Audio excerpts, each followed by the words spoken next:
ನಮಸ್ಕಾರ. ಜೀನಿ ನ್ಯೂಸ್ ವೀಕ್ಷಕರಿಗೆ ಸ್ವಾಗತ. ಎಲ್ಲ ವೀಕ್ಷಕರಿಗೆ ನಮಸ್ಕಾರ. ನಾನು ಸಂಧ್ಯಾ. ಗಾನಕೋಗಿಲೆ ಎಸ್ ಜಾನಕಿ ಅವರ ನಿಧನಕ್ಕೆ ಪ್ರಧಾನಿ ನರೇಂದ್ರ ಮೋದಿ ಮತ್ತು ರಾಷ್ಟ್ರಪತಿ ದ್ರೌಪದಿ ಮುರ್ಮು ಅವರು ಎಕ್ಸ್ನಲ್ಲಿ ಪೋಸ್ಟ್ ಹಂಚಿಕೊಳ್ಳುವ ಮೂಲಕ ಸಂತಾಪ ಸೂಚಿಸಿದ್ದಾರೆ. ಪ್ರಧಾನಿ ನರೇಂದ್ರ ಮೋದಿ ತಮ್ಮ ಎಕ್ಸ್ ಪೋಸ್ಟ್ನಲ್ಲಿ ಎಸ್ ಜಾನಕಿ ಅಮ್ಮ ಅವರ ನಿಧನ ಸಂಗೀತ ಮತ್ತು ಸಂಸ್ಕೃತಿ ಲೋಕಕ್ಕೆ ತುಂಬಲಾರದ ನಷ್ಟ.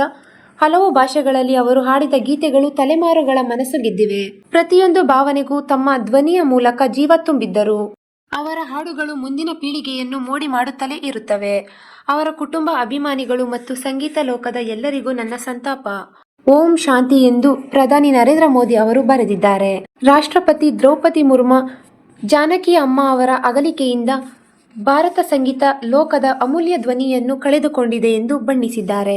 6 ದಶಕಗಳಿಗೂ ಹೆಚ್ಚು ಕಾಲದ ಸಂಗೀತ ಪಯಣದಲ್ಲಿ ಸುಮಾರು 20 ಭಾರತೀಯರ ಭಾಷೆಗಳಲ್ಲಿ ಸಾವಿರಾರು ಹಾಡುಗಳನ್ನು ಹಾಡಿದ್ದಾರೆ. ಅವರ ಅಮೋಘ ಗಾಯನ ಹಲವು ತಲೆಮಾರುಗಳನ್ನು ರಂಜಿಸಿದೆ. ಅವರ ಸಂಗೀತ ಎಂದೆಂದಿಗೂ ಅಮೂಲ್ಯವಾಗಿ ಬೆಳೆಯಲಿದೆ.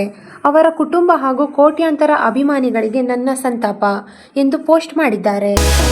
ಈ ದಿನದ ನಿರಂತರ ಸುದ್ದಿಗಳಿಗಾಗಿ ವೀಕ್ಷಿಸುತ್ತಿರಿ ಜೀನಿ ನ್ಯೂಸ್. ನಮಸ್ಕಾರ.